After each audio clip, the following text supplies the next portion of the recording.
Ngayon. Galing. Maupo kayo, maupo kayo. Ang policy kasi natin. Anyway, sige. Good afternoon. Welcome to our first meet of 2026. I was mentioning to Mama Tessie, yes, my high respect and belief on her since I was a counselor then. I met her at the time. I've been in the government for almost like malapit na mag-3 dekada. So, Tessie is helping the city of Manila, especially sa mga nabibiktima ng injustice sa city. I just mentioned to her, especially kayo sa APLEB, the policy of the city with regard to suspects. As much as we can, kunin silang buhay at papanagutin sa harap ng batas. Yan ang policy direction natin. And so far, for the past 6 months, gano'n naman na nangyayari. Believe naman ako sa Manila Police District na sinusunod nila yung tagubili ng alkalde na huwag natin ilagay sa kamay natin ng batas. Kahit na yan ay mga suspect, ay kailangan na iharap natin sa pamilya ng mga biktima sa harap ng husgado. Ang trabaho natin is the peace and order situation, papanagutin ng mga nagkamali ng abuso sa lungsod, at hayaan natin ang husgado magsabi kung sino ang may sala at ang pananagutan nitong mga to. And today, we just presented to the people of Manila the number 1 district level most wanted, no? Nakuha natin. Ang nabiktima nito bata rin. It was done in 2023. So as you all know, I have a habit, and as a matter of policy, whether when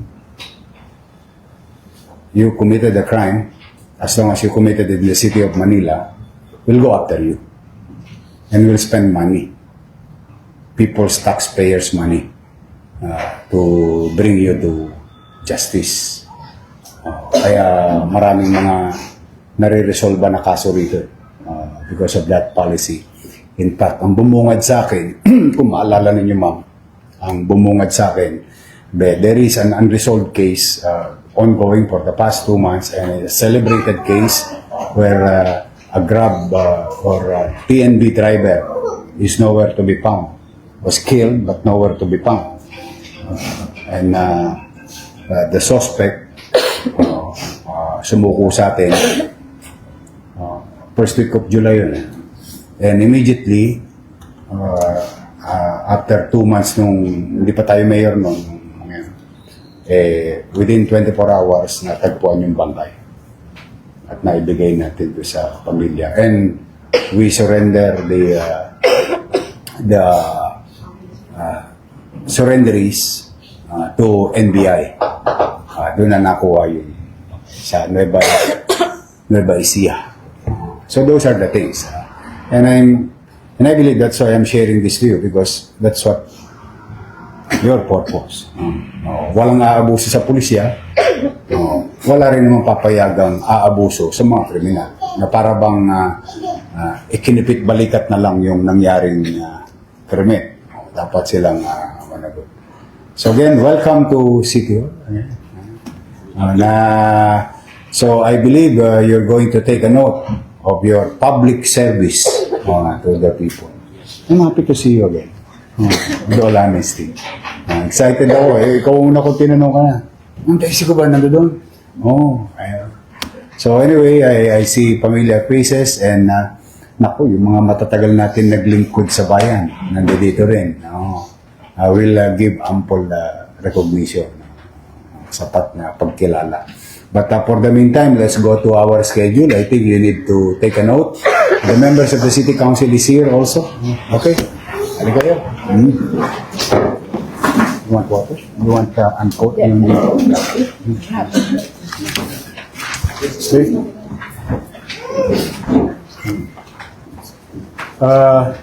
Please raise your right hand and repeat after me. I do solemnly swear that I will faithfully, conscientiously discharge my duties as member of the People's Law Enforcement Board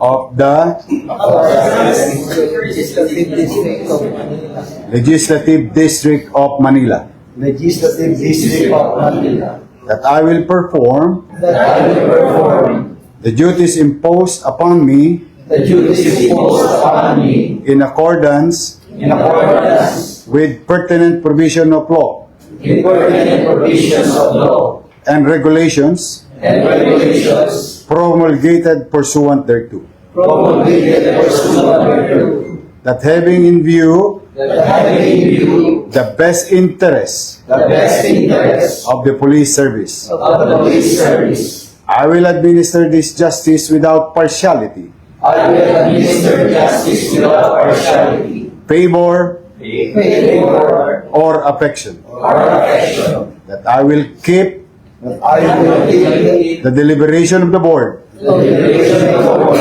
with strictest secrecy with strictest secrecy and confidence, and confidence, and that I impose and I impose this obligation upon myself this obligation upon myself voluntarily, voluntarily, without mental reservation without mental reservation or purpose of evasion. or purpose of evasion. So help me God. So help me God. Congratulations. Maupo kayo. Thank you. Again, thank you very much. This is the day the Lord has made. This is the day where you start your sworn responsibility for our people. And the people of Manila, on behalf of the people of Manila, I thank you. Kasi ala naman sweldo halos yan. Mas marami pang oras na ikukusumo ninyo kaysa doon sa mga kung anumang benepisyo. Kaya ibig sabihin, kaya kayo nandiyan dyan, pagdala ng pagnanais ninyong makapaglingkod sa kapwa Manileño. So that's why, on behalf of the city as their mayor, I'd like to thank each and every one of you. Thank you very much again.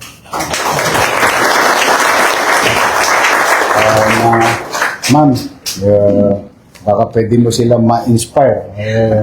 Ito, pinakamatagal na rin natin dito. Hindi, ang pinakamatagal namin si Atty. Pineda there, no? As the mayor said, talagang heart ng service natin, ano? And as you know, Manila na lang natitira na 4,000 a month lang honorary. Kaya nga, pinangunahan ko na kanina. Alam nyo na eh, kasi first time na nagkita kami, sabi ko, Mayor, pa-resignin naman na ninyo ako. Ayaw Because mo. of the honorarium, syempre, I'm one of those that don't need it. Pero sinabi ko sa kanya, the dignity of the office. Yes. Kasi under office of the mayor. Pero rest assured na, sabi niya, hanggat kaya ni Mayor, wala tayong problema sa pled, no? And through the years, mahirap talaga gampanan yung mga problema. Kung minsan, sabi nga ni Atty. Farolan, another oldest one, may iyakan dyan. Kung minsan may bumurahin ka talaga, and things like that. And even to the police, no? I've always told them, I may be the worst critic of the police, but I am still their best friend and partner. Yes. Basta ginagawa nilang trabaho nila, ganun na lang ang suporta namin sa kanila. Ako lang siguro ang civilian na nag-volunteer sa Senate to defend the budget in the Senate hearing. Sabi ko, they deserve our respect, no? And policemen know na 50 years ako nagda-drive. Of course, itong last 10 years, hindi na ako nagdadrive. 15 years ako nagdadrive. I can swear to you, I have never paid a single centavo of bribe to a policeman. We want them to respect us, but they also need our respect in return. No? Humingi na tawad kung may kasalanan talaga. Kung patawarin ka, sige, tanggapin. Pero kung hindi ka patawarin, tikitan mo ako. No? Yun. So, ganun din ang Pleb family. I'm very happy kanina kasi nagkita kami ng mga konsehal, nagkita kami ng mga punong barangay. And I'm really very optimistic and very hopeful. Mukhang itong group na ito this year talagang mag-jive ng gusto, no? And we were off to a very good start today, no? First get together din namin today. It was like oath-taking with the promise of the support. Sayang wala na si Vice Mayor. The promise of support from the mayor and the councilors and the barangays. I think we are off to a good start, and we look forward to really working together as a family to make Manila's finest really the finest, and to make the city of Manila the greatest. Thank you very much. Thank you, ma'am. We'll do our best. Basta yung konting provecho, nasa radar namin yun.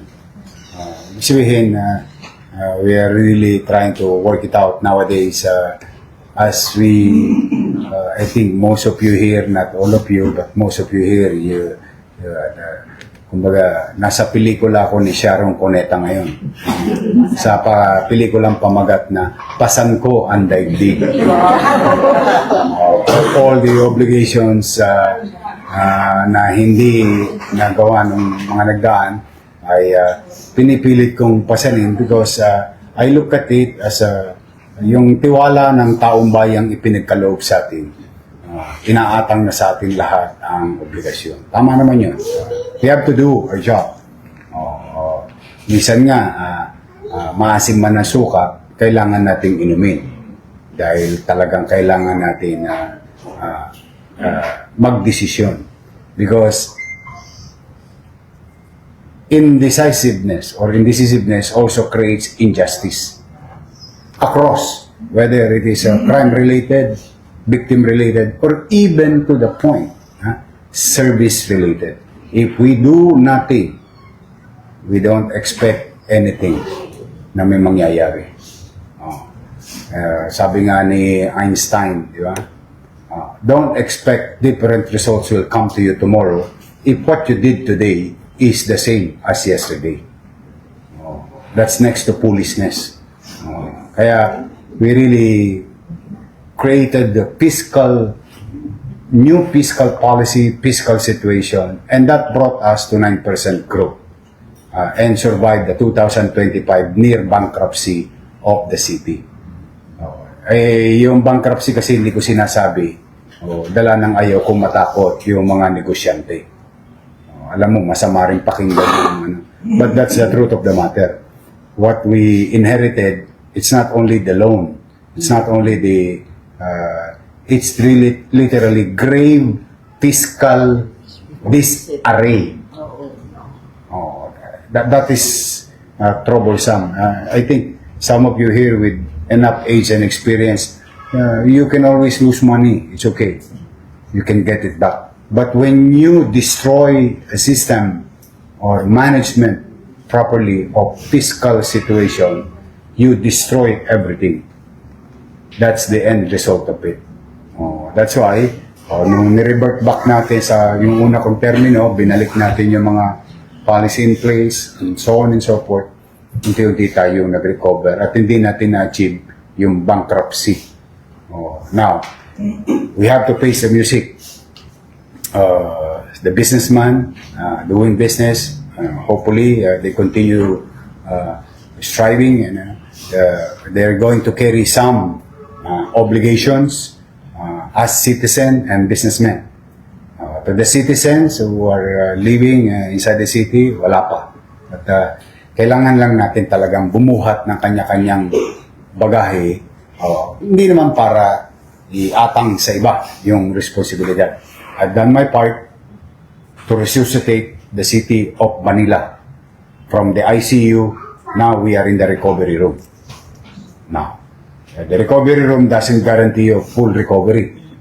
You may suffer also.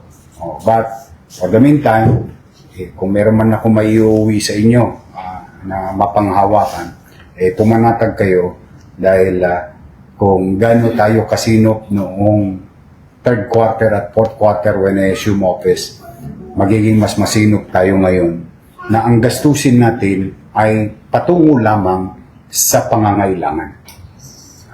Wala nang pawarde-warde na gastos, walang pawarde-warde na bagay.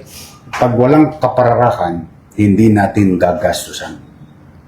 And we will continue to focus on MBN, the minimum basic needs, healthcare, housing, education, and jobs.